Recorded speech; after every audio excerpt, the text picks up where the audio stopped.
এর কার্গিলের ডিস্টেন্স আছে এখনো 70 কিলোমিটারের মতো। ঠিক তার উল্টো দিকেই রয়েছে। শেষ পর্যন্ত আমি এন্ট্রি করলাম, কারণ একটা সমস্যা হচ্ছে এর হাইট হচ্ছে 11,649। এখানেই হয়েছিল মিশন কাশ্মীর সিনেমা শুটিং। আমাদের ভাড়া নিয়েছে ওরা, কি কি দিয়েছে আমি এত নাম করতে পারছি না। এই দেখুন,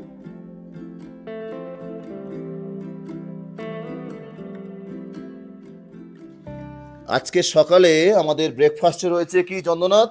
এই ছাতু আছে, তার সঙ্গে গোলমরিচ, নুন আর লেবু দিয়ে এটা মাখানো হয়েছে আজকে। মানে আজকের আর অন্য কিছু করা হচ্ছে না, ছাতুই করে নেওয়া হলো। অন্যদিন ম্যাগিটাই করা হয়। আজকে যেহেতু অনেকটা রাস্তা আছে, রাস্তার থেকে ব্যাপার আছে, আমরা চাইছি শ্রীনগরটা তাড়াতাড়ি ঢুকতে, তাই ছাতু খেয়েই আমরা স্টার্ট করছি। চলুন, এরপরে তলায় গাড়িতে উঠে আবার আপনাদের সঙ্গে কথা হচ্ছে। কি রে ছাতু, ঠিক আছে? একদম ফাটাফাটি। Good morning from Kargil, not from Kargil but from Kargil district. আমাদের কালকের পরিকল্পনা ছিল কার্গিল চলে যাওয়ার, কিন্তু আমরা কার্গিল আর গেলাম না, রাস্তায় রাত হয়ে যাচ্ছিল বলে আমরা কার্গিল থেকে ওই 70 কিলোমিটারের মতো আগে এই একটা যে আমাদের পদ্মা নব্রু গেস্ট হাউস, এখানে আমরা থেকে গেলাম, রাতটা কাটালাম। আমাদের আগের ব্লগে আপনারা দেখবেন যে আমরা কীভাবে এখানে এসেছিলাম। আজকের হচ্ছে 25শে জুন 2024 মঙ্গলবার। আমরা এখান থেকে স্টার্ট করে আজকে যাব হচ্ছে শ্রীনগর, আর বিকাল টাইমটা আমরা রেখেছি শ্রীনগর শহরটাকে যতটা সম্ভব এক্সপ্লোর করা যায়, তাই একটা ভালো অভিজ্ঞতা থাকছে। আমরা জজিলা পাস হয়ে যাব। আপনার সঙ্গে থাকুন, আমাদের road trip from Kolkata to Ladakh enjoy করুন, এবং যাদের সঙ্গে আপনি চাইবেন শেয়ার এবং সাবস্ক্রাইব করবেন অবশ্যই চ্যানেল। চলুন এবার আমরা বেরিয়ে পড়ি আমাদের ডেস্টিনেশন উদ্দেশ্যে শ্রীনগরে।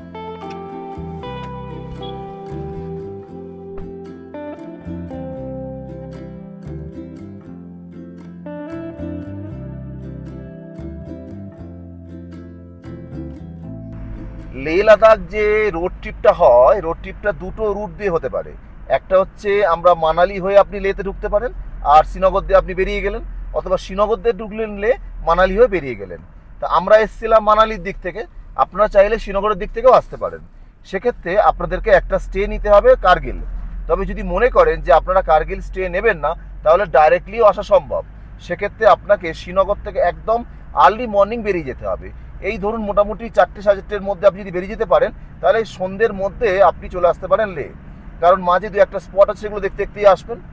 আর মনে রাখবেন যে আমাদের যে সোনমার্গের রাস্তা, এখানে বেশ কিছু কিন্তু বিধিনিষেধ আছে, সেটা বেরোবার আগে একবার কনফার্ম হয়ে নেবেন যে রাস্তা খোলা আছে কিনা এবং কোন টাইমিংয়ে আমরা বেরোতে পারবেন, সেই হিসাবে আপনারা শ্রীনগর থেকে স্টার্ট করবেন। আর যেটা বলার আছে, আপনারা যখন মানালিতে ফিরবেন দেখবেন রাস্তার অবস্থা কি আছে। মানে ওই দিকেরটা কিন্তু আমাদের কাছে একটা ভয়ঙ্কর অভিজ্ঞতা হয়ে রয়েছে। আর বাদ বাকি ওভারঅল লে মানে পুরো ঘুরতে যতগুলো স্পট আছে ঘুরতে, রাস্তা খুব বেশি খারাপ পাবেন না। মানে আগে যেরকম 2-5 বছর আগেও যেরকম রাস্তা ছিল, এখন তার থেকে রাস্তার অবস্থা অনেক ভালো হয়েছে। বিশেষ করে বর্ডার এরিয়াগুলোতে সেখানে প্রচুর রাস্তা তৈরিও হচ্ছে, অনেক রাস্তা তৈরি হয়ে গেছে, অনেক রাস্তা তৈরি হচ্ছে। তাই নিঃসন্দেহে যে কোনো গাড়ি নিয়ে শুধু মনের জোরকে সম্বল করে বেরিয়ে পড়ুন, ঘুরে দেখুন লে এবং লাদাখ।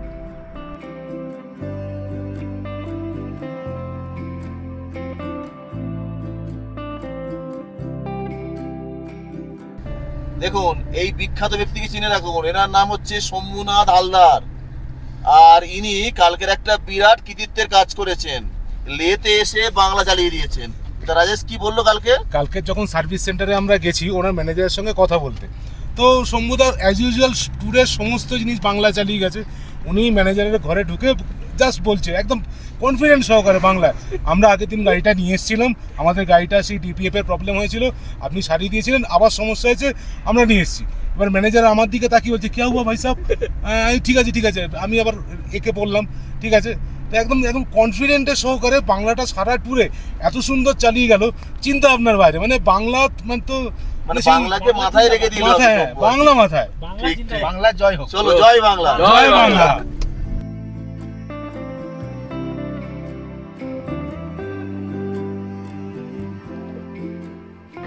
বুলবেকে আমরা দাঁড়ালাম ডিজেল নেবো বলে, গাড়ি রিজার্ভেই চলছে। তো এখানে ডিজেলের দামটা বেশ ভালো, 85 টাকা 57 পয়সা। তা বেশ দেখি, ফুল ট্যাঙ্ক তো করতেই হতো। আর এখান থেকে আমাদের কার্গিলের ডিস্টেন্স আছে এখনও 70 কিলোমিটারের মতো, তো সেটা কভার করতে হবে। তাহলে একটা সমস্যা আবার তার সঙ্গে তৈরি হয়েছে। আবার গাড়িতে ডিপিএফ এ মেসেজ এসছে, মানে আমাদেরকে শ্রীনগরে গিয়ে আগে টয়োটা আবার ওয়ার্কশপে গাড়ি ঢোকাতে হবে। এই একটা কিন্তু স্টেডি প্রবলেম টয়োটার হচ্ছে। দেখা যাক কীভাবে এটা সলভ করা যায়।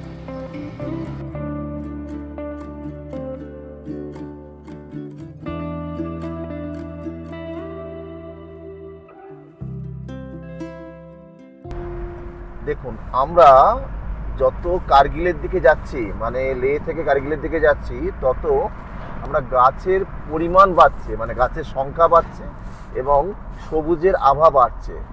কার্গিলের থেকে মানে লের দিকটা একদম রুক্ষতা ছিল, গাছ দেখতে পাওয়াটাই ছিল একটা ভাগ্যের ব্যাপার। এদিকে কিন্তু রাস্তার দুপারেই অল্প বিস্তর হলেও আমরা সবুজের ছোঁয়া পাচ্ছি।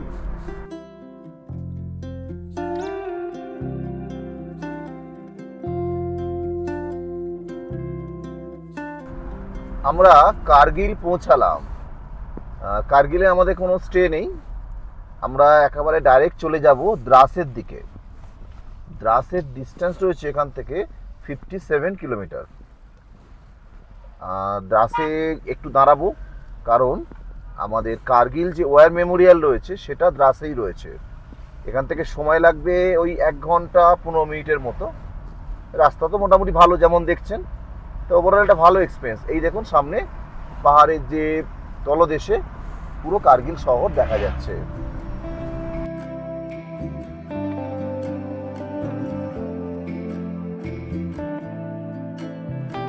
এই দেখছেন কার্গিল শহর, আর তার মাঝখান দিয়ে যে নদীটা চলে যাচ্ছে এটাই হচ্ছে সুরু নদী। নদীর দুই পাড়েই রয়েছে জনবসতি, ছোট্ট সুন্দর শহর।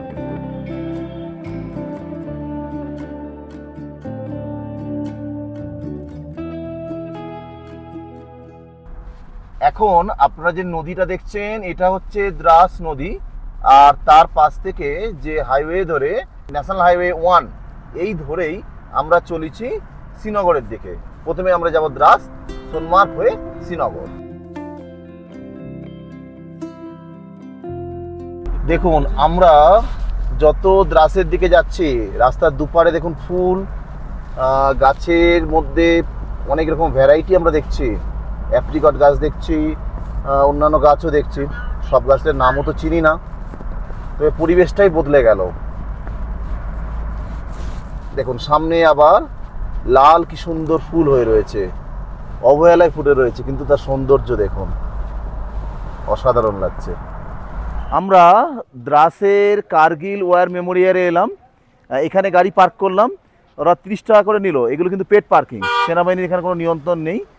আর ঠিক তার উল্টো দিকেই রয়েছে আমাদের ওয়ার মেমোরিয়ালের গেট। এবার আসুন আস্তে আস্তে আমরা ভেতরে ঢুকে দেখার চেষ্টা করি। আর আশপাশের পরিবেশটা একবার দেখুন।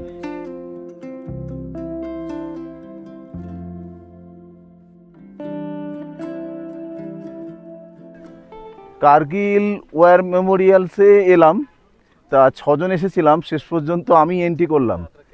কারণ একটা সমস্যা হচ্ছে, এখানে আসলে আপনারা অবশ্যই শ্যুটা পরে আসবেন। অনেক হয়তো জানেন না, তাই জন্য জানিয়ে রাখলাম, শ্যু ছাড়া কিন্তু এরা ভেতরে এন্ট্রি করতে দেবে না। আর আইডি কার্ড অবশ্যই একটা আপনি সঙ্গে রাখবেন।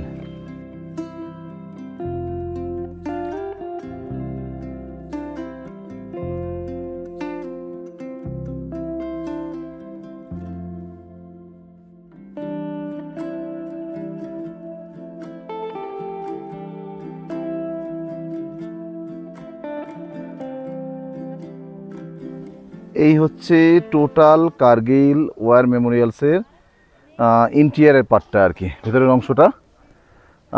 এখানে এরমভাবে রয়েছে বেশ কিছু আমাদের সামরিক অস্ত্রশস্ত্র, আর এদিকে রয়েছে সেনাদের যারা হয়তো মারা গেছেন তাদের কিছু স্মৃতিফলক। তো ওদিকটা যখন যাব তখন দেখাচ্ছি। আর এই সামনেই রয়েছে একটা মিউজিয়াম, তবে এই মিউজিয়ামের মধ্যে মোবাইল অ্যালাউ নয়, তাই আমাদের মোবাইল বাইরে রেখেই ঢুকতে হবে। আমি কার্গিল মিউজিয়ামটা দেখে এলাম। এটা কার্গিল যুদ্ধে 10 বছর পূর্তি যে অনুষ্ঠান হয়েছিল সেই সময় মিউজিয়ামটা তৈরি করা হয়েছিল।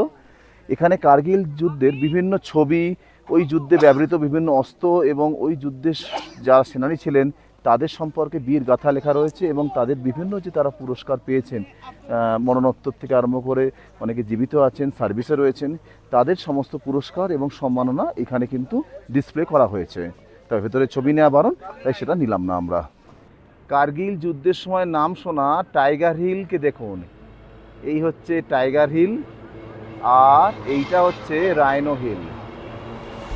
আমরা দ্রাসের কার্গিল ওয়ার মেমোরিয়াল দেখে এবার আস্তে আস্তে শ্রীনগরের দিকে যাচ্ছি। শ্রীনগর 149 কিলোমিটার এখান থেকে, সময় লাগবে এই 4 ঘন্টার আশেপাশে। মাঝে আমাদের জজিলা পাস পার হতে হবে।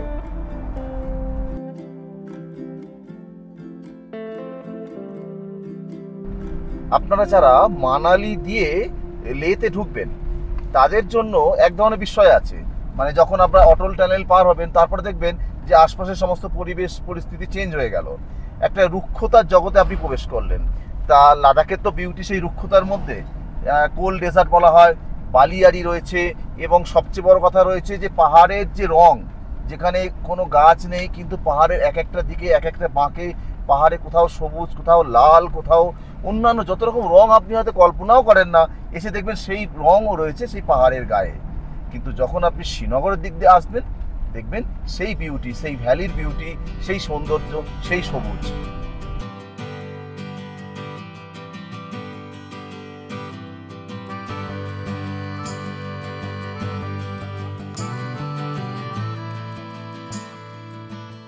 সামনে টানেল দেখছেন, যে বাঁদিকে ঘোড়াগুলোর একদম পাশ দিয়ে দেখুন এই যে টানেল, এই টানেলটাই হচ্ছে জজিলা পাসকে বাইপাস করে এখান থেকে সরাসরি জম্মু কাশ্মীর চলে যাওয়া যাবে।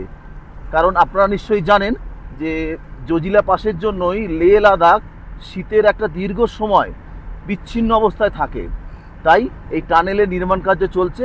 অচিরেই হয়তো এই টানেল খুলে যাবে, তখন সারা বছরই লে লাদাখ মূল ভারতীয় ভূখণ্ডের সঙ্গে সংযুক্ত থাকবে।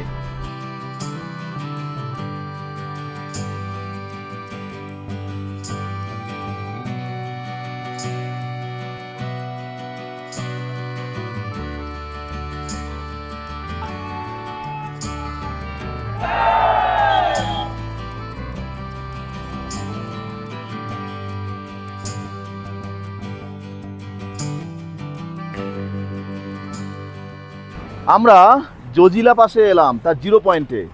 তা অন্যান্য পাসের যেরকম ভিউ হয় ওপর থেকে টপ থেকে দেখা যায়, এই পাসটা কিন্তু একটু অন্যরকম। এর হাইট হচ্ছে 11,649 ফিট। যারা জম্মু কাশ্মীর বেড়াতে আসেন, যখন তারা সোনমার্গে থাকেন, সেখান থেকে অনেকে মানে এই জজিলা পাস এর 0 পয়েন্টটায় ঘুরে যান। আর ওইদিকে দেখুন বরফ জমে রয়েছে, ওখানে স্নো বাইক নিয়ে ওখানে তারা চালাচ্ছে, বিভিন্ন সব বরফের অ্যাক্টিভিটি রয়েছে। আমরা যখন ওদিকটা যাব তখন আরেকটু না ভালো করে দেখাবো। মানে এই জায়গাটা একটা অন্যরকম, মানে অন্যান্য আমরা যতগুলো পাস ঘুরে এলাম তার থেকে সম্পূর্ণ আলাদা। চারদিকে উঁচু উঁচু পাহাড় দিয়ে ঘেরা, তার মাঝখান দিয়ে রাস্তা বেরিয়ে গেছে। এটাই হচ্ছে জজিলা পাস, যা কাশ্মীরের অন্যতম এক দ্রষ্টব্য।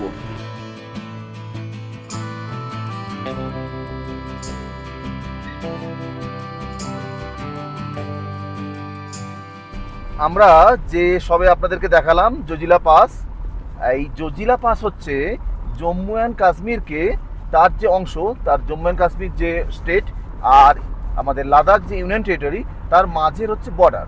এই জজিলা পাসের 0 পয়েন্টটি হচ্ছে দুটো অংশকে ভাগ করে দিয়েছে। দেখুন এই হচ্ছে বালতাল অমরনাথ যাত্রার বেস ক্যাম্প, আর সেখান থেকে এই যে জিগজ্যাগ জিগজ্যাগ করে আস্তে আস্তে রাস্তা উঠে এসছে জজিলা পাসের দিকে। অসাধারণ এক ভিউ, অসাধারণ। সব গাড়ি পরপর দাঁড়িয়ে পড়েছে, তারা সবাই এখানকার ছবিটাকে নিতে চাইছে। বালতাল থেকে এই জিগজ্যাগ রাস্তাটাই কিন্তু দেখা যায়। দেখুন রাস্তার পাশে বরফের একটা স্তূপ, সেখান থেকে আস্তে আস্তে জল বেরিয়ে আসছে আর তার উপর দিয়ে আমাদের গাড়ি চলেছে। নিচে রয়েছে বালতাল আর এই সমস্ত দেখুন তাঁবুগুলো পড়ে রয়েছে। আর যে পথের রেখাটা দেখছেন, এই পথের রেখা ধরে ওই পাহাড় একের পর এক পাহাড়ের উতরাই বেয়ে অমরনাথের দিকে চলে গেছে এই রাস্তা। আমরা সোনমার্গ পার হচ্ছি। এই ডান দিকে সমস্ত গাড়ি পার্ক করা রয়েছে আর বাঁ দিকেই রয়েছে উপরে ভ্যালিতে যাওয়া।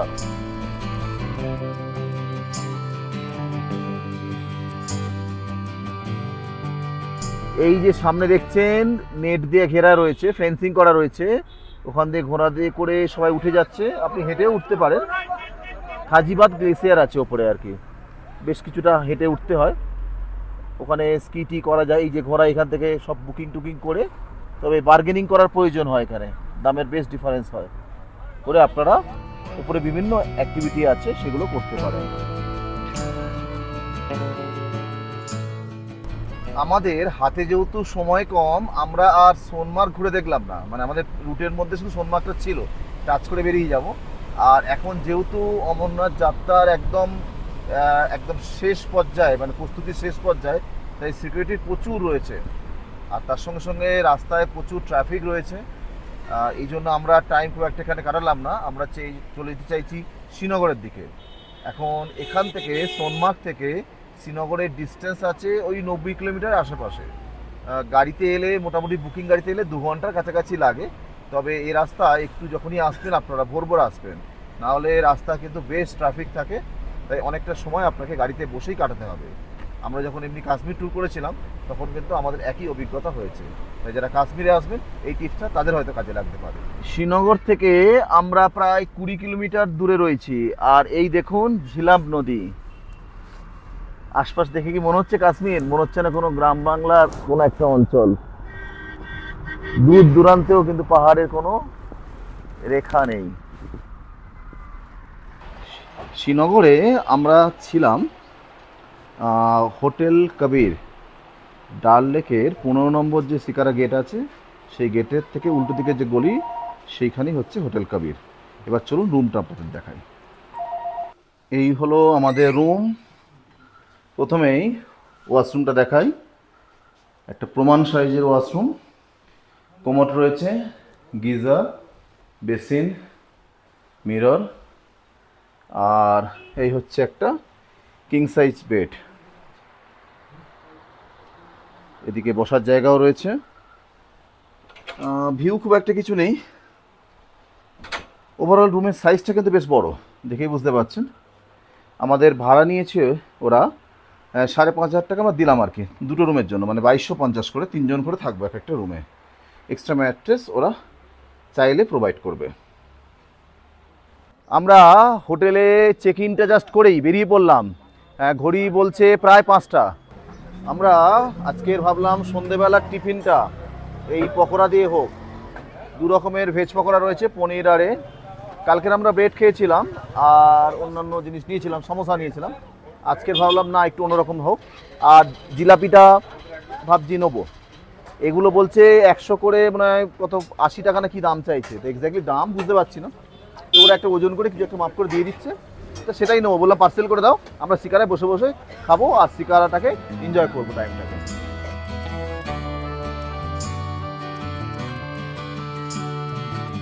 শ্রীনগর আসবো আর ডাল লেকে একটু শিকারা চড়বো না, তা তো আর হয় না।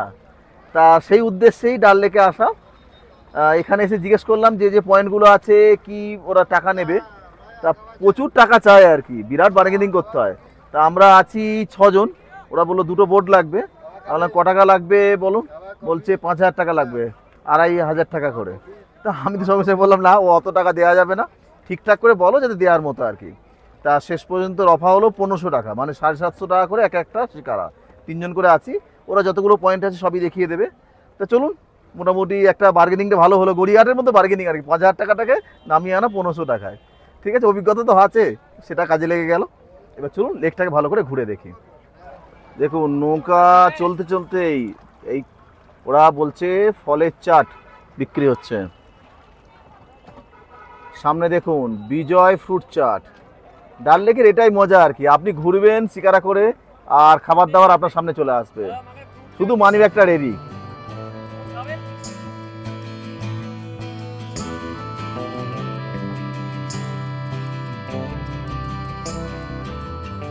শিকারায় বসে বসে গরম গরম পকোড়া, সঙ্গে অনেক কিছু আছে কিন্তু, এরা বিস্কুট আছে আবার আছে সামোসা। সামনে যে হাউস বোটটা দেখছেন এখানেই হয়েছিল মিশন কাশ্মীর সিনেমা শুটিং। ভোমরা ভোমরা বলে যে গানটা হয়েছিল, এই গানের শুটিং এখানেই হয়েছিল। একের পর এক পরপর হাউস বোট রয়েছে, আপনারা চাইলে এই সমস্ত হাউস বোট বুকিং করতে পারেন রাতে থাকবার জন্য। অনেকে শ্রীনগরকে এভাবে প্ল্যানিং করেন, একদিন বা দুদিন হোটেল, আবার একদিন হাউস বোট। এই হচ্ছে ডাল লেকের মাঝখানে পদ্ম ফুল গাছ। এখন পদ্ম ফুল ফোটেনি, কিন্তু ফুটলে বেশ দেখতে ভালো লাগতো, এ কথা নিঃসন্দেহে বলা যায়। আমরা নেহরু গার্ডেনে এলাম।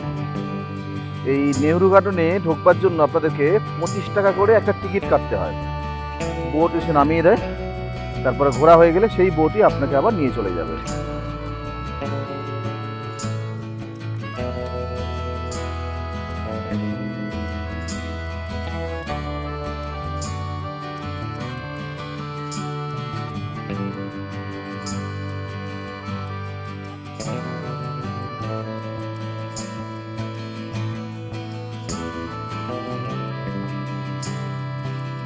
কাশ্মীরে শ্রীনগরের ট্যুর আমাদের শেষ হচ্ছে আদর্শের দিয়ে। আমরা আজকের এসছি আদর্শে ডিনার করতে, ওয়াজন থালি নিয়েছি। তা কী কী দিয়েছে আমি এত নাম পড়তে পারছি না। এই দেখুন মোটামুটি টেবিল ভর্তি করে আইটেম ওরা দিয়ে দিয়েছে, একের পর এক আইটেম, নাম তো বলেই যাচ্ছে। ওই রোগান জোসটা শুধু আমার চেনা লাগলো, আর বাদ বাকি আমি কিছুই চিনি না। কাবাবটাও কিছু আছে, এইসব মিলিয়ে ভেজ নন ভেজ সব রকম আইটেম আছে, আর স্টার্টার রয়েছে। এখন এইটার যে প্রাইসটা সেটা জেনে রাখুন, 1250 টাকার দাম পার হেড, তার সঙ্গে জিএসটি যোগ হবে। তা কাশ্মীরে অনেকবার এসেছি, এইটা ওয়াজান থালি টেস্ট করা হয়নি, সেই কারণেই আসা। দেখা যাক, টেস্ট করি, আর আপনারাও সঙ্গে থাকুন। আজকের ব্লগ এখানেই শেষ করলাম। সবাই ভালো থাকবেন, সুস্থ থাকবেন, আর এই চ্যানেল এখনও সাবস্ক্রাইব না করে থাকলে অবশ্যই সাবস্ক্রাইব করে নেবেন। সবাইকে অনেক ধন্যবাদ সঙ্গে থাকবার জন্য। কালকের আমাদের যাত্রা শুরু হবে শ্রীনগর থেকে কলকাতার দিকে, সেটাও দেখবেন আমরা কতটা পথ প্রথম দিনে কভার করতে পারছি। আরেকবার ধন্যবাদ জানিয়ে আপনাদের সবাইকে শুভরাত্রি জানালাম।